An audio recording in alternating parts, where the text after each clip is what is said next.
It's a sense of discovery mixed with possibility. That's how the Blue Man Group describes its world-famous show, and you can check it out this weekend in Springfield. Jeremy Stevens is over at Juanita K. Hammons Hall, where they're setting up for opening night. Yeah, Shannon, you know, Blue Man Group is all about the unconventional, thinking outside the box, and Jerry Copps helps to make that happen. He's one of the musicians in the show. So, Jerry, what's the experience like for somebody that comes to Blue Man Group? It's different for everyone. It really is different for everyone. You talk to 10 people that went to the show, and you'll get 10 different responses. Now, is there an actual choreographed plot, or is it just kind of improvised out there? How would it go like that?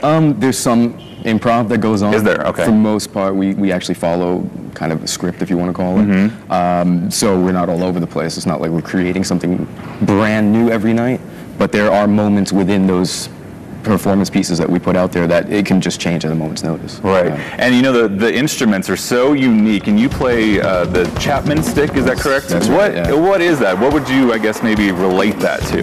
Kind of like a cross between a bass and a guitar. It's a long-necked instrument, and it's just pretty much all necked.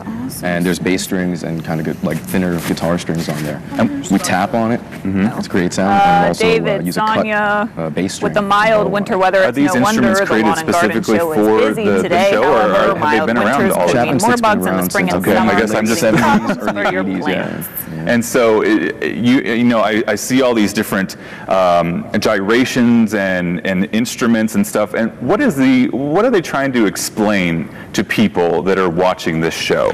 Kind of just like what's going on in society at a present or given moment, you know, and not being too heavy and too deep into it. Just have fun, you know. We have these things called pads that we have in the show. What is that? Basically an iPhone or an iPad, you know, and it's just our take on how people are so obsessed with them.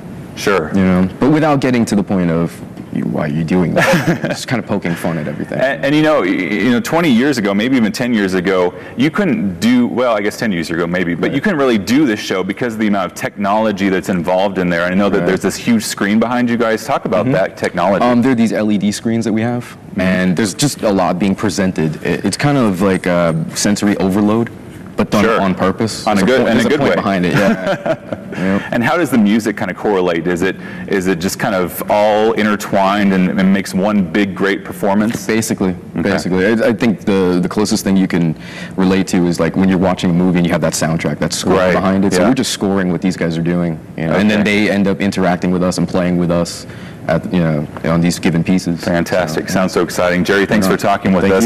So there's going to be a performance tonight at 8 o'clock. I'm not sure if there are tickets. You're going to want to call the box office or go to hammondshall.com, but there's also going to be 2 performances tomorrow as well. One at 2 p.m., one at 8 p.m. There's also a matinee on Sunday. I believe there are tickets for that one still. But again, call the box office or go to hammondshall.com, and they'll have all the information for you. Shannon, from what I hear, actually, I went to the Vegas show. It's fantastic for the whole family, and so, you know, everyone is encouraged to go check this out. It's a fantastic show. It looks great. Thanks so